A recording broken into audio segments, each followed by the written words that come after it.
الشیطان الرجیم بسم اللہ الرحمن الرحیم وَإِن كَذَّبُوكَ فَقُلْ لِي عَمَلِي وَلَكُمْ عَمَلُكُمْ أَنْتُمْ بَرِيئُونَ مِمَّا أَعْمَلُ وَأَنَا بَرِيءٌ مِمَّا تَعْمَلُونَ وَمِنْهُمْ مَنْ يَسْتَمِعُونَ إِلَيْكَ أَفَأَنْتَ تُسْمِعُ الصُّمَّ وَلَوْ كَانُوا لَا يَعْقِلُونَ وَمِنْهُمْ مَنْ يَنْظُرُ إِلَيْكَ أَفَأَنْتَ تَهْدِي الْعُمْيَ وَلَوْ كَانُوا لَا يُبْصِرُونَ إِنَّ اللَّهَ لَا يَظْلِمُ النَّاسَ شَيْئًا وَلَكِنَّ النَّاسَ أَنفُسَهُمْ يَظْلِمُونَ وَيَوْمَ يَحْشُرُهُمْ كَأَن لَّمْ يَلْبَثُوا إِلَّا سَاعَةً مِّنَ النَّهَارِ يَتَعَارَفُونَ بَيْنَهُمْ قَدْ خَسِرَ الَّذِينَ كَذَّبُوا بِلِقَاءِ اللَّهِ وَمَا كَانُوا مُهْتَدِينَ وَإِمَّا نُرِيَنَّكَ بَعْضَ الَّذِي نَعِدُهُمْ أَوْ نَتَوَفَّيَنَّكَ فَإِلَيْنَا مَرْجِعُهُمْ ثُمَّ اللَّهُ شَهِيدٌ عَلَى مَا يَفْعَلُونَ وَلِكُلِّ أُمَّةٍ رَّسُولٌ فَإِذَا جَاءَ رَسُولُهُمْ قُضِيَ بَيْنَهُم بِالْقِسْطِ وَهُمْ لَا يُظْلَمُونَ صدق اللہ العظیم۔ سورہ یونس ہے، آیت نمبر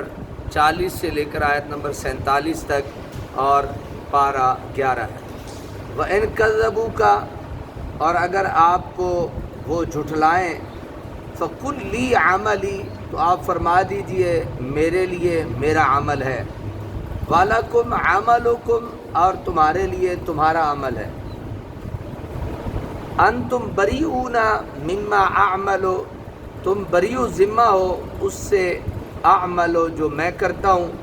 وَأَنَا بَرِيءٌ مِّمَّا تَعْمَلُونَ، اور میں بریء ذمہ ہوں اس سے جو تم کرتے ہو۔ ہر بندے کا اپنا اپنا عمل ہے، اور ہر بندے کو اس کے اپنے عمل کی سزا اور جزا ہے۔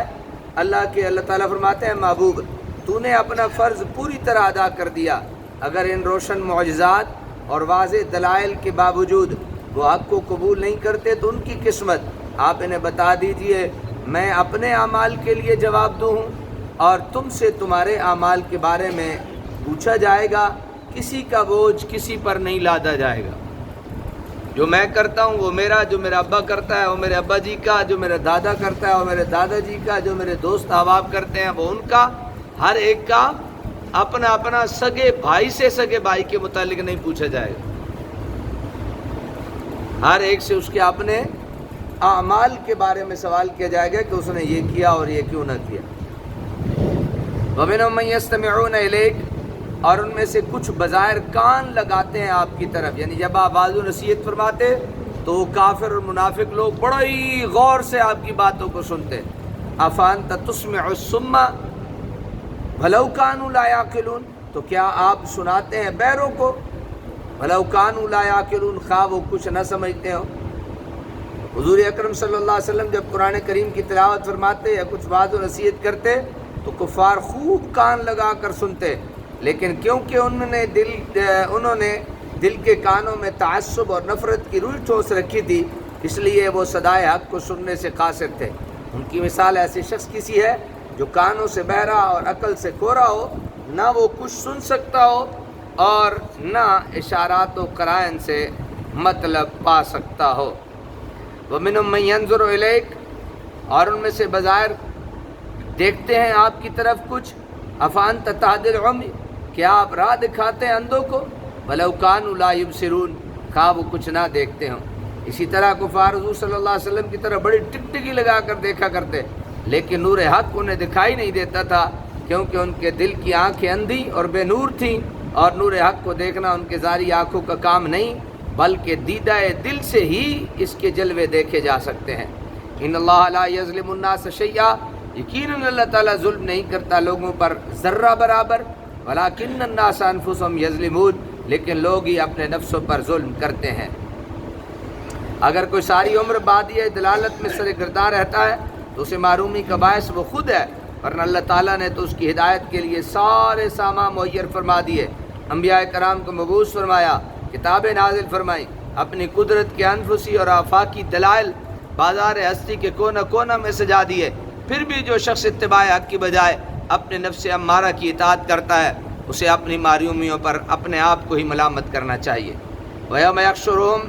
اور جس روز اللہ تعالیٰ جمع کرے گا انہیں، كَأَن لَّمْ يَلْبَثُوا إِلَّا سَاعَةً مِّنَ النَّهَارِ، وہ خیال کریں گے گویا وہ دنیا میں نہیں ٹھہرے مگر ایک گھڑی دن کی۔ يَتَعَارَفُونَ بَيْنَهُمْ، پہچانیں گے ایک دوسرے کو، قد خسر الذین کذبوا بلقاء اللہ، تب حقیقت کھلے گی کہ گھاٹے میں رہے وہ لوگ جنہوں نے جھٹلایا اللہ تعالیٰ کی ملاقات کو، وما کانوا مہتدین، اور وہ ہدایت یافتہ نہیں تھے۔ آج جس دنیاوی زندگی پر یہ مفتون ہے اور جس کی لذتوں میں اتنے مگن ہیں، وہ اس کی بے ثباتی کی طرف توجہ ہی نہیں کرتے۔ جب قیامت کا دن آئے گا اس وقت ان کی آنکھ کھلے گی، اس وقت انہیں معلوم ہوگا کہ چند روزہ عیش و عشرت کے لیے انہوں نے اپنے ابدی زندگی کو عالم کی ہماجگاہ بنا دیا۔ ہائے وہ زندگی کتنی ناپائیدار تھی جس کی عشوہ ترازیوں پر وہ فرفتہ تھے۔ وَإِمَّا نُرِيَنَّكَ بَعْضَ الَّذِينَ نَعِدُهُمْ أَوْ نَتَوَفَّيَنَّكَ، اور خواہ ہم دکھا دیں آپ کو کچھ عذاب جس کا ہم نے وعدہ کیا ہے ان سے، أَوْ نَتَوَفَّيَنَّكَ فَإِلَيْنَا مَرْجِعُهُمْ، یا پہلے ہی ہم اٹھا لیں آپ کو،